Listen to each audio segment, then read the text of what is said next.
देश में रहने वाले लोगों को हम दो भागों में बांट सकते हैं।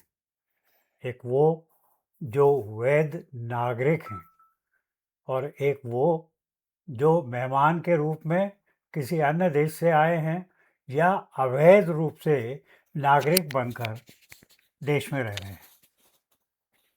क्या फ़र्क है इन दोनों का? नागरिक देश की संपदा पर पहला अधिकार मानते हैं। नागरिकों को वो पहला अधिकार मिलता है जो देश की संपदा है और सरकार की कल्याणकारी योजनाओं पर उनका पहला अधिकार माना जाता है। जबकि जो अवैध रूप से नागरिक बनकर देश में रह रहे हैं, वो एक तरह से नागरिकों के हितों पर डाका डाल रहे हैं। यदि कोई मेहमान बनकर आया है तो वो तो निश्चित अवधि के बाद चला जाएगा, लेकिन जो अवैध रूप से नागरिक बनकर देश में रह रहे हैं, वो देश की संपदा पर जो नागरिकों के हितों का अधिकार है, उसको खा रहे हैं।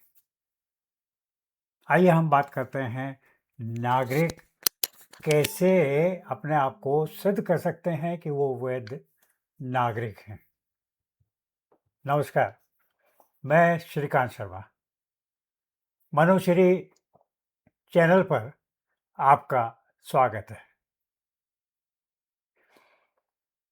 हमारे साथ मौजूद हैं दिल्ली पुलिस के पूर्व डीसीपी, सुप्रीम कोर्ट में कानून के ज्ञाता श्री ज्ञानेंद्र सिंह अवाना। नमस्कार सर। नमस्कार अवाना जी। जैसा सर मैंने आपसे बताया, जी सर। अपने चैनल के नेटवर्क के देखने वाले दर्शकों को बताया, जो हमारे साथ मौजूद हैं ऐसे श्रोताओं को बताया कि जो अवैध रूप से देश में रह रहे हैं नागरिक बनकर, वो नागरिकों के हितों पर डाका डाल रहे हैं। तो सबसे पहले तो आप ये बताइए कि जो नागरिक है उसके क्या अधिकार हैं, उसको क्या फ़ायदा है देश में नागरिक होने का?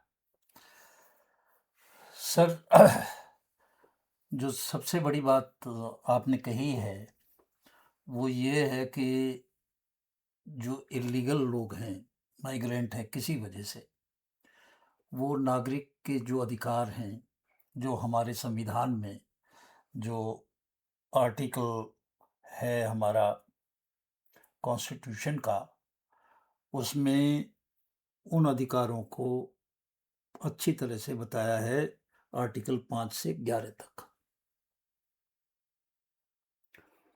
तो वो उनके जो सुविधाएं मिलनी चाहिए, यदि उसको लेते हैं तो गलत है। तो सबसे पहला सवाल यही है कि नागरिक है कौन, और क्या कोई एक आधार कार्ड जोड़ जुगाड़ से बना ले, वोटर लिस्ट में भी अपना नाम डलवा ले और राशन कार्ड बनवा ले, पैन कार्ड बनवा ले, इवन पासपोर्ट बनवा ले। इस तरह के 6 डॉक्यूमेंट्स लगभग चर्चा में आते हैं कि उनके आधार पर लोग अपने आप को इस देश का नागरिक सिद्ध करने की कोशिश करते हैं। तो कानून क्या कहता है कि मेरे पास राशन कार्ड है, आधार कार्ड है, वोटर लिस्ट में नाम भी है, पैन कार्ड भी है, सब कुछ है, मेरे पासपोर्ट। तो क्या मैं इस देश का नागरिक कहा जाऊंगा? बिल्कुल नहीं। इतने सारे डॉक्यूमेंट बनाने के बाद भी वो नागरिक नहीं होगा, क्योंकि नागरिक को चाहिए, जो हमारा सिटीजनशिप एक्ट है, जो सिटीजनशिप देता है, उसकी जो डेफिनेशन है, परिभाषा है, उसमें वो आता हो। ज्ञानंद जी, हम इस परिभाषा को बाद में परिभाषित करें। सबसे पहले वो जो 6 डॉक्यूमेंट हैं, उन 6 डॉक्यूमेंट्स को हम वो किस-किस काम आते हैं और वो उनसे नागरिकता क्यों नहीं सिद्ध होती, वो बताएँ। जिस तरह से हम आधार कार्ड की बात करते हैं, आम तौर पर जब बांग्लादेश से लोग इस देश में आके रह रहे हैं और लाखों लोग ऐसे हैं जो पूरे देश में किसी न किसी राज्य में किसी न किसी रूप में वहाँ रहते हैं और सरकार के जो नागरिकों के लिए कल्याणकारी योजनाएं हैं उनमें डकैती डालते हैं, यहाँ के संसाधनों पर डकैती डालते हैं। तो आधार कार्ड क्यों नहीं नागरिकता का एक वैध डॉक्यूमेंट है, या आधार कार्ड जो है किस तरह के लिए हम मान सकते हैं कि वो उस काम में आता है? देखिए सर, आधार कार्ड जो है वो आधार एक्ट है 2016 का, उसके ऊपर आधारित। उसमें कहीं भी आधार कार्ड में सिटीजनशिप की बात नहीं कही गई। और आधार कार्ड बेसिकली आपकी आइडेंटिटी को बताता है कि मेरा नाम ये है, मेरी आइडेंटिटी ये मेरा बायोमेट्रिक्स है। मैं सिटीजन हूं या नहीं, ये आधार कार्ड नहीं बताता है, केवल मेरी पहचान को बताता है। तो पहचान में नागरिकता शामिल नहीं है। क्या आधार कार्ड कोई भी बनवा सकता है? सर, बनवाते हैं लोग, क्योंकि जब शुरुआत हुई आधार कार्ड की तो कुछ भी कोई भी डॉक्यूमेंट देके बनते रहे और लोगों ने फटाफट बनवा भी लिए, जगह जगह कैंप लगे। क्योंकि उस वक्त जो मकसद था वो ये था कि सबसे पहले हमारे देश में कोई भी ऐसा आइडेंटिटी का जो है कार्ड नहीं था। बड़े अफसोस की बात है कि उन दिनों हम राशन कार्ड से हमारी आइडेंटिटी थी। अब राशन कार्ड वो लोग भी बनवाते थे जिनको राशन की रियायती जरूरत रेट नहीं। पे राशन की अच्छा। आवश्यकता बिल्कुल नहीं, केवल आइडेंटिटी के पर्पज से। तो ये सोचा गया कि भाई जैसे और देशों में, जैसे यूएस में सोशल सिक्योरिटी नंबर है, ऐसे भारत में भी एक यूनिक आइडेंटिफिकेशन नंबर होना चाहिए। तो उस पे यूनिक आइडेंटिटी जो डिपार्टमेंट है उसकी स्थापना हुई। और उसके बाद आधार कार्ड आया। तो उस वक्त शुरू में लोगों ने जैसे चाहा, आज थोड़ा सख्त है, उस वक्त जो भी माइग्रेंट थे उन लोगों ने लगभग सबने बनवा लिया। तो उस पर विश्वास नहीं किया गया। आज भी जो आसाम में कार्ड बने थे आधार कार्ड, उनकी कोई मान्यता नहीं, क्योंकि ज़्यादातर माइग्रेंट थे, उन्होंने बनवा लिया। उसकी वेरिफिकेशन की ज़रूरत है। तो आधार कार्ड जो है, आधार एक्ट जो है 2016 के आधार पे बनता है। और आधार कार्ड उसका भी बन सकता है जो भारतीय है नहीं। लेकिन वोटर कार्ड जो चुनाव में वोट देने के लिए अधिकार देता है, उसे नागरिकता का प्रमाण पत्र मान सकते हैं? क्या वो ऐसा डॉक्यूमेंट है कि वोटर कार्ड से कोई अपने आप को भारत का नागरिक सिद्ध कर सके? क्योंकि वोट देने का अधिकार केवल देश के नागरिक को ही है। सर, जो रिप्रेजेंटेशन ऑफ पीपल एक्ट है 1950 का, जो हमें ये अधिकार वोट देने का देता है, वो कहता है कि 18 साल से ज़्यादा उम्र का जो है उसका ही वोटर आईडी बनेगा। अब 18 साल से कम का जो है तो नागरिक तो वो भी है पर वोटर नहीं है, तो सबको तो कवर नहीं करता। लेकिन जब कोई वोट डालने जाता है और वहाँ जो इलेक्शन कमीशन है, इलेक्शन कमीशन ने 6 डॉक्यूमेंट ऐसे प्रमाणित करने के लिए कि हाँ आप वोट डाल सकते हैं, वो तय कर रखे हैं। उनमें से कोई भी अगर आपके पास डॉक्यूमेंट है तो आप वोट डाल सकते हैं, और वोट डालने का अधिकार अगेन नागरिक को है। आपने ठीक कहा कि वोट तो 18 साल से ज़्यादा वाले को ही अधिकार मिलता है, और नागरिक जो है वो 18 साल से कम वाला भी नागरिक हो सकता है। अभी जो एसआईआर की जा रही है वो इसीलिए की जा रही है, और मामला सुप्रीम कोर्ट तक भी गया, और उन्होंने भी कहा कि ये इलेक्शन कमीशन के अधिकार क्षेत्र में आता है, क्योंकि जो एसआईआर है वो इसकी फर्दर सीरियस एक इंक्वायरी करता है कि ये आदमी जो है कहाँ से जुड़ा हुआ है। अगर मैं यहाँ का हूँ, मान लिया जाए थोड़ी देर, और मुझे क्या चाहिए, मेरे पिताजी भी यहाँ के होंगे। तो अभी तो इन्होंने और पीछे का किया नहीं है, अभी मात्र ये कह रहे हैं कि 2003 में जो वोटर लिस्ट थी उसमें आपके पिताजी का नाम है कि नहीं, माताजी का है या नहीं।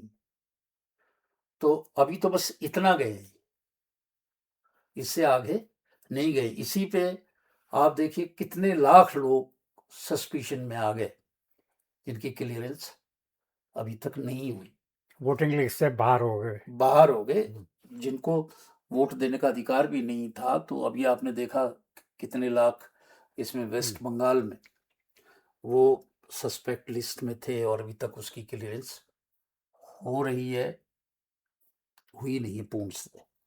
तो एक तो ये बात है। अब आधार कार्ड तो बहुत आसान है सर, मैं जैसे फिर से इसको बात कह रहा हूँ आधार कार्ड की, एक विदेशी को भी आधार कार्ड मिल सकता है अगर 1 साल में 182 दिन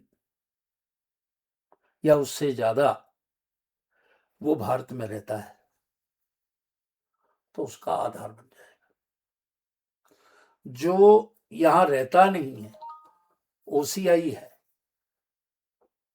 जो ओवरसीज सिटीजन्स हैं, हम बोलते हैं हम जिनको, प्रवासी भारतीय। हाँ, उनका भी आधार। तो आधार जो है वो ये नहीं दिखाता कि नागरिकता है। आधार कार्ड होगा पर जरूरी नहीं कि वो भारत का नागरिक हो, वो आईडी के तौर पे है। आईडी है। ऐसे ही जो आपने पासपोर्ट का कहा, तो पासपोर्ट केवल वोट डालने के लिए है। जो हमारा इलेक्टोरल जो आइडेंटिटी है उसको एस्टेब्लिश करता है। वो एक ट्रेवल के लिए डॉक्यूमेंट है। वोटर पासपोर्ट जो है अब पासपोर्ट विदेश जाने के लिए। पासपोर्ट बिल्कुल सर, पासपोर्ट तो जो है हमारा एक ट्रेवल डॉक्यूमेंट है। जब पासपोर्ट नहीं भी थे, पुरानी हिस्ट्री जो थी, तो उसमें एक कागज पे लिख देते थे कि भाई इस आदमी को मैं भेज रहा हूँ, इसको सुविधा देना, इसको छोड़ना मत। गवर्नमेंट ऑफ इंडिया या उसकी तरफ से ठप्पा लगा के कागज दे दिया। बाद में वो बुक की शेप में आ गया और एक पासपोर्ट हो गया, उसका एक ये सारा हुआ। अभी इस संबंध में जो है कुछ संशोधन भी हुआ है पासपोर्ट नियम में, या नहीं, जो अभी कोई संशोधन तो जिसमें जिसमें ये कहा गया है कि ये सिर्फ ट्रेवल डॉक्यूमेंट के तौर पे ही मान्य रहेगा। वो तो जो मिनिस्ट्री ऑफ एक्सटर्नल अफेयर है वो समय समय पर लोगों को बताती रहती है कि भाई पासपोर्ट जो है सिटीजनशिप का प्रूफ नहीं, it's a travel document only. कुछ भी नया नियम या कुछ भी नया एक्ट हाल फिलहाल में कुछ नहीं आया, जो हैं सब पुराने। पासपोर्ट एक्ट 1955 का है, तो उसके मुताबिक तो ये एक डॉक्यूमेंट है पासपोर्ट। क्योंकि जब हम पासपोर्ट के लिए अप्लाई करते हैं तो जो डॉक्यूमेंट हैं वो कौन से हैं जो उन्होंने मांगे, हमने दे दिया भाई, आधार कार्ड लगा दिया, ये लगा दिया, वो लगा दिया, सब लगा के उसको दे देते। और जो पासपोर्ट ऑफिस वो थ्रू पुलिस से उसकी वेरिफिकेशन करा लेता है कि हाँ भैया आदमी वहाँ रहता है, इसका कोई जो है इस तरह का क्रिमिनल रिकॉर्ड नहीं है, कोई ऐसी बात नहीं है, और उसको पासपोर्ट मिल जाता है। पर सिटीजनशिप एक्ट के मुताबिक इसको सिटीजनशिप इसलिए मिली कि बाय बर्थ उसका सर्टिफिकेट था, या वो नेचुरलाइजेशन की वजह से हुआ, या रजिस्ट्रेशन की वजह से हुआ, ये सब कुछ उसकी वेरिफिकेशन नहीं होती। पैन कार्ड भी जो है इनकम के चुना लिए इनकम टैक्स, जो आपको एक इनकम टैक्स डिपार्टमेंट ने एक यूनिक आईडी दी है, तो जो आपके रिफंड होंगे या आपकी रिकवरी होगी या देना है लेना है, जो एक यूनिक नंबर पे होता है। पैन कार्ड पूरे हिंदुस्तान पे सब पे तो नहीं, जो इनकम टैक्स देते हैं बनवाते हैं उनके पास है, तो ये आइडेंटिटी खो ही नहीं सकती। आज भी आधी आबादी से तो ज़्यादा ही होगा जिनके पास पैन कार्ड ही नहीं है और ज़रूरत भी नहीं है। तो यदि हम किसी व्यक्ति के बारे में ये देखना चाहें कि वो इस देश का नागरिक है या नहीं है, तो क्या डॉक्यूमेंट जो हैं ये सिद्ध करेंगे कि एक्स व्यक्ति इस देश का नागरिक है? जो प्रूफ ऑफ सिटीजनशिप हैं उनमें सबसे पहला प्रूफ है बर्थडे, बर्थ सर्टिफिकेट। इस हॉस्पिटल में पैदा हुआ या इस जगह हुआ, ग्राम प्रधान भी इशू करता है, हॉस्पिटल के यहाँ से भी होता है, म्यूनसिपलिटी भी करती है, बर्थ और डेथ दोनों की सर्टिफिकेट। तो बेसिक डॉक्यूमेंट है आपका बर्थ सर्टिफिकेट।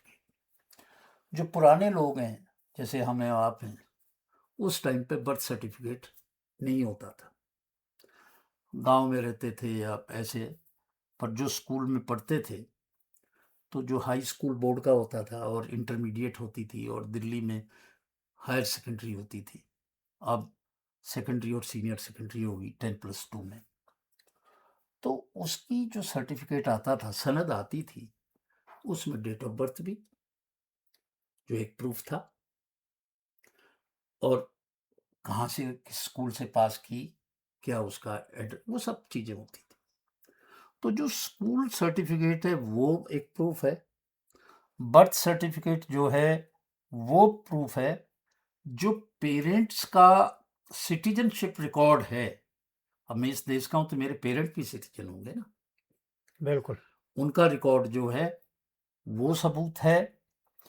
और लीगेसी डॉक्यूमेंट, लीगेसी डॉक्यूमेंट ये है, कोई संपत्ति है, मेरे दादा के पास थी, दादा से पिताजी के पास आई, पिताजी से मेरे पास आई, तो ये भी दिखाता है कि भाई वो नागरिक थे, अब इनके बेटे ये, इनके बेटे ये, वो जो लीगेसी है, लीगेसी डॉक्यूमेंट जो है वो भी एक सबूत है। और दूसरा, किसी ने रजिस्ट्रेशन कराया, किसी ने बाहर का है, उसको भारत ने जो है नागरिकता दी है, उसका एक सर्टिफिकेट होता है, सेंट्रल गवर्नमेंट इशू करती है, पोर्टल है उसका, तो वो भी है।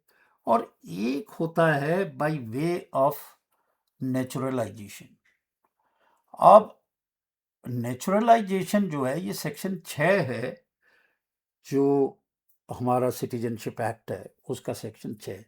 नेचुरलाइजेशन जैसे कि एक आदमी बहुत लंबे अरसे से यहाँ रहता है, वही इतने साल हो गए, अब इसको दे दो, तो गवर्नमेंट डिसाइड करके उसको वो दे देती है। और एक होता है जो सेक्शन 7 में है सिटीजनशिप में, इनकॉर्पोरेशन ऑफ टेरिटरी। अब जैसे आपको मैं उदाहरण दूं, बड़ा सटीक उदाहरण है भारत के संदर्भ में, कि सिक्किम पहले एक अलग देश था, अब सिक्किम को भारत में विलय भारत हुआ। में विलय हो गया, तो जो सिक्किम के लोग थे उनको ऑटोमेटिकली वो भारत भारत के के नागरिक बन गए। तो ये सेक्शन 7 में इस तरह से नागरिकता मिलती है। तो ये section 3, section 4, section 5, section 3 by birth, section 4 जो डिसेंडेंट है उनसे, section 5 registration, section 6 naturalisation, section 7 जो है इनकॉर्पोरेशन ऑफ द टेरिटरी। तो ये 3 से लेकर 7 सेक्शन है जिनके द्वारा नागरिकता प्राप्त की जाती है। बाकी चाहे पासपोर्ट एक्ट हो, आधार एक्ट हो, आपका इलेक्टोरल रोल हो, कुछ हो, उससे नागरिकता साबित नहीं होती। लेकिन लोग कोशिश क्यों करते हैं, उनको क्या फ़ायदा होता है यदि बांग्लादेश से कोई अवैध रूप से आके यहाँ रह रहा है, पाकिस्तान से आके यहाँ रह रहा है, अवैध उनका प्रवास यहाँ पर है और वो अपने आप को नागरिक सिद्ध करना चाहते हैं कि हम भारत के नागरिक हैं, तो क्या फ़ायदा है? सर फायदा ये है, अब बांग्लादेश में जितना उनका स्टैंडर्ड ऑफ लिविंग है, पर कैपिटा इनकम में बहुत कम है। अब वो अच्छे रोजगार के लिए, अच्छे जीवन के लिए इधर आते हैं, और फिर बीच में बॉर्डर जो था वो खुला ही हुआ था, हम्म, तो आराम से लोग उधर से इधर आते थे। आते। आके जम के सबसे ज्यादा तो इन्फ्लक्स हुआ 1971 में, हम्म, जब 1 करोड़ से ज्यादा लोग शरणार्थी बन के आए 1971 में, हम्म। और फिर वो यहीं रह गए नहीं। तो उनकी स्थिति क्या है? उनकी स्थिति, उन्हें भी वापस जाना है, क्योंकि वो सब इलीगल माइग्रेंट है, और जो इलीगल माइग्रेंट है उसको कोई अधिकार नहीं है। अधिकार दिया है भारत के संविधान में, जो यहाँ के नागरिक है उनको। वो तो इंट्रूडर है, घुसपैठी है, उनको नहीं। अब आस्ते आस्ते जब ये छानबीन हुई तो आप देखें हजारों की संख्या में जा रहे हैं वापस। ज्ञानी जी, आप मनुश्री नेटवर्क पर आए, आपका बहुत बहुत धन्यवाद। मैं मनुश्री नेटवर्क से जुड़े सभी अपने दर्शकों को, श्रोताओं को, प्रशंसकों से अनुरोध करूंगा, यदि अभी तक उन्होंने मनुश्री नेटवर्क को सब्सक्राइब नहीं किया है तो वो कृपया सब्सक्राइब करें। अगर आपको ये वीडियो, ये जानकारियाँ अच्छी लगी हैं तो इसे शेयर करें। आप कमेंट में अपनी राय भी दे सकते हैं। आपका बहुत बहुत धन्यवाद। नमस्कार सर, नमस्कार। आपका भी और आपके दर्शकों का। आप भी अपील कीजिए ना मनुश्री नेटवर्क से जुड़ने के मेरी लिए। तो पूरी अपील है कि मैं अपने दर्शकों से सबसे कह रहा हूँ कि श्रीकांत शर्मा साहब उस जनरेशन के जर्नलिस्ट है जब चुनिंदा लोग जर्नलिस्ट होते थे, और ये टाइम्स ग्रुप में थे, और बड़ा वास्ट एक्सपीरियंस है। तो हम सब लोगों को इनके अनुभव का फायदा उठाना चाहिए। ये प्रयास है इनका, मनुश्री नेटवर्क, और इस पे अच्छे अच्छे ये पॉडकास्ट लेके आते हैं। ये आगे बढ़ना जब भी संभव है जब आप सब लोग इसको लाइक करेंगे, सब्सक्राइब करेंगे, और इसका जो नोटिफिकेशन बटन है उसको दबाएंगे, जब ही ये आगे बढ़ेंगे। इनका अकेले इस रास्ते पे चलने का प्रयास है, ना इतनी बड़ी कोई टीम है, ना कोई तामझाम है।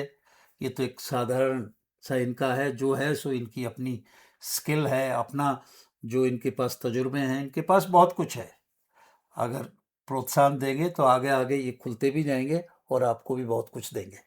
ज्ञानी जी, आपने हमारे दर्शकों को, हमारे श्रोताओं को नई नई जानकारी नागरिकता के बारे में दी। आपका बहुत बहुत धन्यवाद।